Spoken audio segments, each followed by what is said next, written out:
안녕하세요. 금요사건 파일 디바제식합니다. 2022년 12월 25일 크리스마스 날 아침인데요. 경기도 파주시에서 2건의 경찰 신고가 접수됩니다. 먼저 첫 번째는 아버지가 6일째 집에 들어오지 않는다라는 신고였어요. 택시기사로 일하고 있던 60대의 아버지 A씨였죠. 행방이 묘연해졌는데요. 그나마 문자 메시지나 또 카카오톡은 연락이 됩니다. 사고가 나서 일 처리 중이니까 나중에 연락하겠대요. 근데 또 전화는 받지 않는 거죠? 게다가 이 문자를 보내는 말투가 평소 아버지와 너무 달랐습니다.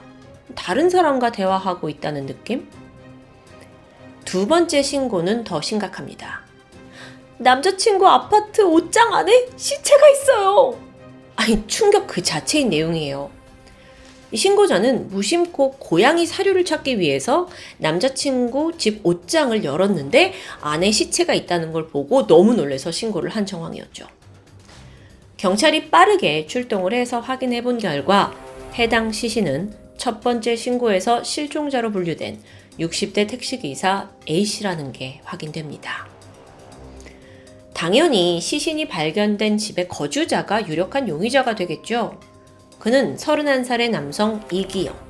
경찰이 즉각 그를 찾아 나서는데 마침 일산에 있는 한 병원에서 응급치료를 받고 있다는 게 입수돼요. 이기영이 술에 취해서 모르는 사람들과 시비가 붙어서 몸싸움을 벌였대요. 그 과정에서 손을 다쳐서 치료를 받고 있었고요. 12월 26일 경찰은 병원에서 이기영을 긴급 체포합니다. 그는 자신이 택시기사 A씨를 살해했다는 사실을 순순히 자백했습니다.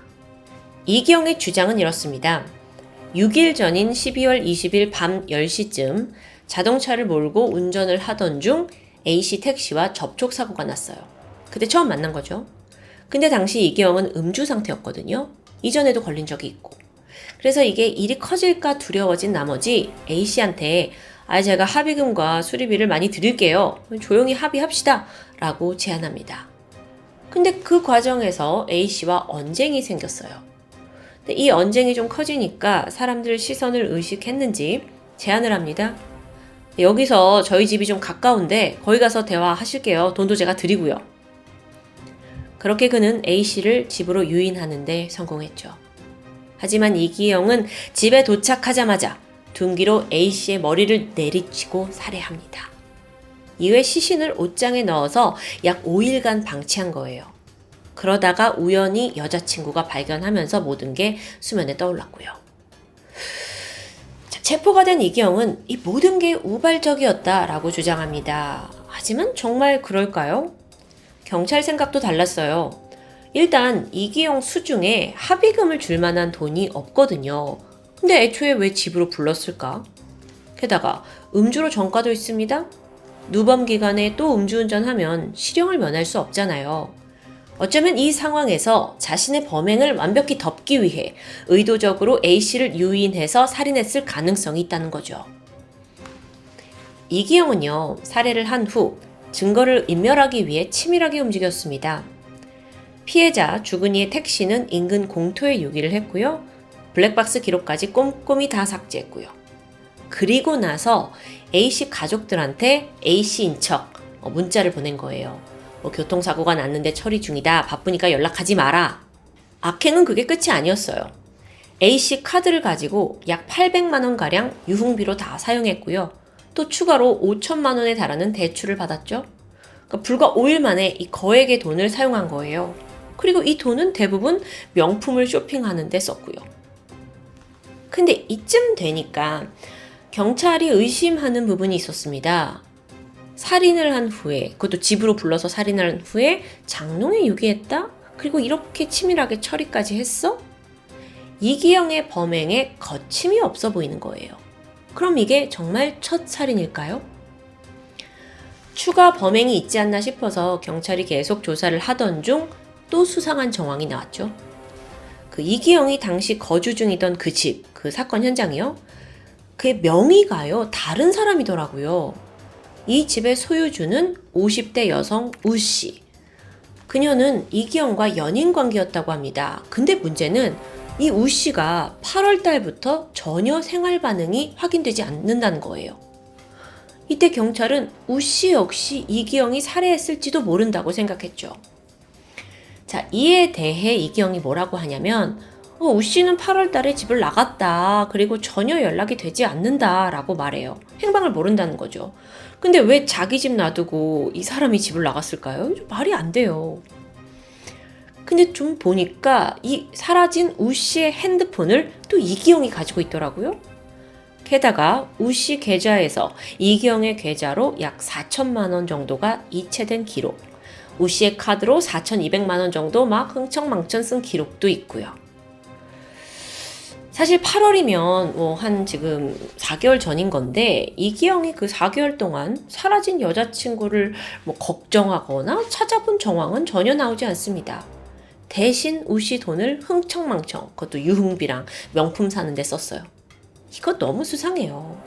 우 씨가 돌아오지 않을 걸 이미 알고 이러는 것 같거든요. 경찰은 계속해서 그를 강하게 압박했죠. 그러자 결국 사실을 털어놓습니다. 돈 문제로 다투다 우 씨를 살해했다는 자백. 우 씨와 이기영은 지난 2017년에 처음 만났습니다. 우 씨는 유흥업소 종업원이었고 이기영은 손님이었어요. 나이 차이가 좀 있긴 했지만 둘의 관계는 곧 깊어집니다. 그러다 1년 후인 2018년에 이기영이 돌연 다른 여성과 결혼을 해요. 네, 결혼이요.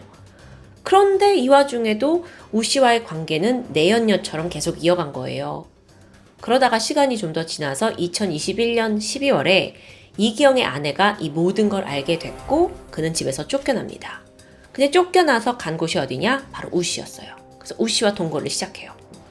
아주 행동거지 하나하나가 정상이 아니죠. 여하튼 그렇게 동거 생활이 시작됐는데 이게 또 순탄치 않습니다. 왜냐면 이제부터 이기영의 진짜 모습이 막 드러나거든요. 평소 이 사람이 자기가 좀 돈이 많고 부유하다 이걸 과시하는 스타일이었대요. 근데 실제로는 무일푼, 별다른 직업도 없고요. 우 씨 역시 손님으로 이기영을 만났고 또 평소에 돈 자랑을 많이 하니까 어느 정도 재정이 좀 좋은가 보다 생각했던 것 같아요. 근데 실제 동거를 해보니까 돈 없고 모든 생활비를 여자가 부담해야 했죠. 점점 두 사람 사이에 금전적인 갈등이 오갑니다. 심지어 이기영은 우 씨 명의로 카드로 대출을 받아달라고 막 떼를 써요. 우 씨는 이걸 거절했어요. 단호히 거절했어요. 그러자 이기영이 그녀를 폭행하고 또 계속해서 돈 문제로 다툼이 이어지던 중 어느 날 화가 나서 우발적으로 물건을 던졌는데 여기에 우 씨가 이걸 맞더니 사망했다라는 게 이기영의 주장입니다. 근데 이것도 과연 진실일까요? 뭔가 좀 아닌 것 같은데. 당연히 경찰 또한 우발적인 게 아니라 계획범죄가 아니냐라는 걸 의심했습니다. 그 이유는 우 씨를 살해한 후에 거액의 돈을 갈취한 기록이 나왔어요. 그러니까 어쩌다 보니 내가 실수로 우 씨를 죽여서 돈을 이렇게 빼돌린 게 아니라 애초부터 그녀의 돈을 노리고 살해한 것으로 충분히 가능성이 있죠. 여기엔 또 결정적인 증거가 있습니다. 지난 2022년 8월에 이기영이 먹으면 죽는 농약, 제초제 먹으면 이런 단어를 검색한 기록까지 나오는 거예요. 그래서 경찰이 이런 정황 증거를 가지고 이기영을 압박했죠. 얼마 후 그는 계획 범행을 했다는 걸 시인합니다. 독극물을 원래 구입하려고 했는데 그게 실패로 돌아갔고 대신 둔기로 우 씨를 살해했다는 자백. 자, 그럼 시신은 어디 있나요? 그는 경기도 파주에 있는 공릉천 인근에 우 씨의 시신을 유기했다고 털어놨어요. 그런데 이렇게 살해와 시신 유기를 한 이후에 이기영은 뻔뻔하게도 계속 우 씨 집에서 생활을 해왔던 거예요. 심지어 우 씨 물건을 그대로 둔 채 새로운 여자친구를 집에 데려왔죠. 물론 그 여친과도 다툼이 잦았는데 이유는 똑같습니다. 여자친구 카드로 거액을 사용하고 상대방한테 빌붙는 상황이 반복됐기 때문이죠. 아주 좀 찌질한 스타일이에요. 그러던 2022년 12월 이번엔 그가 택시기사 A씨를 살해합니다.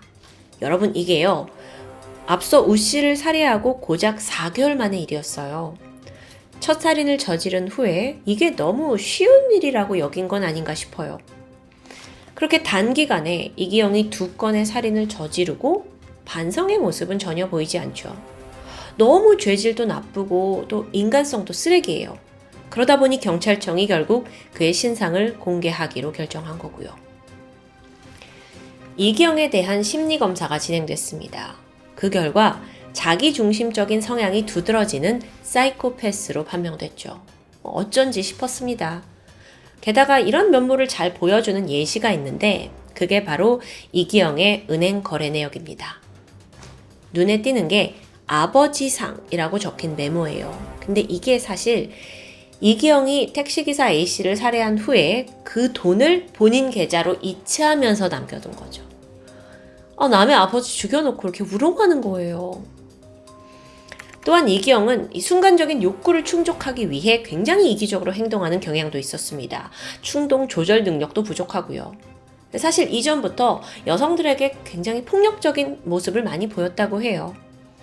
앞서 이기영이 체포됐을 때 병원에서 체포됐잖아요. 술 마시고 몸싸움 나서 치료받으려고요. 근데 그때 상황도 특이합니다. 이기영하고 싸움이 붙은 일행은 총 5명이었어요. 길에서 이기영과 우연히 만났는데 그가 자신을 건물주의 손자다라고 좀 과시하면서 선뜻 고기를 사주겠다고 했대요. 그렇게 따라갔다가 싸움이 났다는 거죠. 이기영이 자기 자신을 새로운 인물로 포장하면서 과시를 했고 또 싸움이 붙자 뭐라고 했냐면 야, 너네 사람 죽일 수 있어? 이러면서 행패를 부렸습니다. 이미 그때는 이제 2건의 살인을 저지른 상태였는데 어쩌면 그는 자신이 저지른 살인에 대해 약간 훈장처럼 자랑스럽게 여긴 건 아닌가 싶죠. 2013년 1월 이기영은 강도살인 및 살인, 시체 은닉, 절도 혐의로 검찰에 송치됩니다. 그런데 한 가지 문제점이 있었어요. 우선 우 씨에 대한 살인 혐의를 적용하려면 그녀의 시신이 필요하거든요. 경찰이 앞서 우 씨의 시신을 이제 유기했다라는 그 파주 공릉천 인근을 대대적으로 수색했죠. 근데 여기가 지난 8월 폭우가 내리면서 강변이 유실됐어요. 그러니까 도저히 시신을 찾을 수 없는 상황인 거죠. 인근 CCTV 있긴 한데 시간이 많이 지나서 모두 삭제됐고요. 경찰은 혹시나 시신이 떠내려갔을까 싶어서 한강 하구까지 수색 범위를 넓혔지만 성과는 없었습니다. 근데 또 이 와중에 이기영이 진술을 번복해요. 사실은 공릉천에 유기를 게 아니라 땅 밑에 묻었대요. 그러면서 저기 어디 거기 묻은 것 같습니다. 그러니까 경찰이 어쩔 수 없이 그 주변을 다 파내고 수색했죠. 허탈하게도 시신은 나오지 않았습니다. 헛일 시킨 것 같아요. 어쨌든 현재 우 씨 살해 혐의에 대한 증거라고는 이기영이 자백한 거 그리고 차량에 있던 약간의 혈흔 요게 전부였어요. 수색은 계속 이어졌지만 끝내 소득은 없었고 이기영은 더 이상 입을 열지 않습니다. 시신은 아무래도 이제 유실된 것으로 판단이 돼서 경찰이 수색을 중단해요. 따라서 현재까지도 우 씨 사건은 시신 없는 살인 사건으로 남아 있습니다. 2023년 4월 검찰은 이기영에게 사형이 마땅하다라고 구형했습니다. 5월에 1심이 열렸는데 재판부는 이기영에게 무기징역을 선고했죠. 하지만 이 판결에 대해 유족은 우리는 사형 외에는 도저히 납득할 수 없다 라면서 크게 반발했어요. 검찰도 항소했고요. 하지만 2심은 원심을 유지했죠. A씨와 우씨 살인에 대한 이기영의 재판은 그렇게 종료됩니다. 하지만요, 경찰은 여전히 그에게 미심쩍은 부분이 많이 있다고 밝혔어요. 이게 정말 소름 돋는데 사실 이기영의 지인들 중에 이상하게 연락이 두절된 사람들이 종종 존재하는 거예요. 또 이기영의 소지품에서 또 다른 전 여자친구 명의의 핸드폰이 발견됐고요. 여기에 대해 범인 이 씨는 자신이 타인 명의의 핸드폰을 이용해서 메신저를 통해 이성을 만났다라고 밝혔어요. 근데 또 메신저를 보니까 종종 이형택이라는 가명을 이용하기도 했고요. 사실 경찰이 애초에 얘가 이게 첫 범행일까? 첫 살인일까? 싶었다가 또 다른 범행을 찾은 거잖아요. 근데 계속해서 이기영한테 이게 정말 다일까? 하는 의심을 쉽사리 거둘 수 없다고 해요.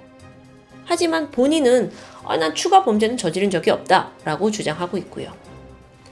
이미 수없이 거짓말을 하고 진술을 번복한 전력이 있어서 경찰은 현재까지도 그의 주변을 주시하고 있다고 합니다. 아직 드러나지 않은 여죄가 있을 수도 있다는 게 너무 소름 끼쳐요.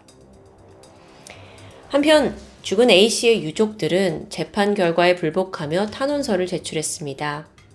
이기영이 지금까지 유족들한테 단 한 번도 사과의 말을 한 적이 없대요. 반성문조차 쓰지 않았고요.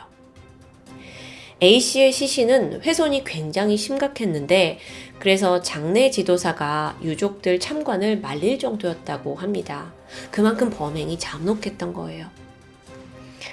유족들은 이기영이 절대 갱생할 수 없는 인간이다 라고 단언합니다. 그리고 혹시나 가석방이 되지 않을까 걱정 속에 하루하루를 보내고 있죠. 그들이 바라는 건 하나입니다. 이기영 같은 살인범이 다시는 사회에 나오지 못하도록 하는 것이요. 현 우리나라에서 최고 법정형은 대부분 무기징역이긴 한데요. 나날이 잔혹해지고 또 범죄에 무뎌지는 이 사회 분위기 속에서 과연 그게 최선의 형벌일까 하는 생각이 듭니다. 지금까지 금요사건 파일 디바제시카였습니다.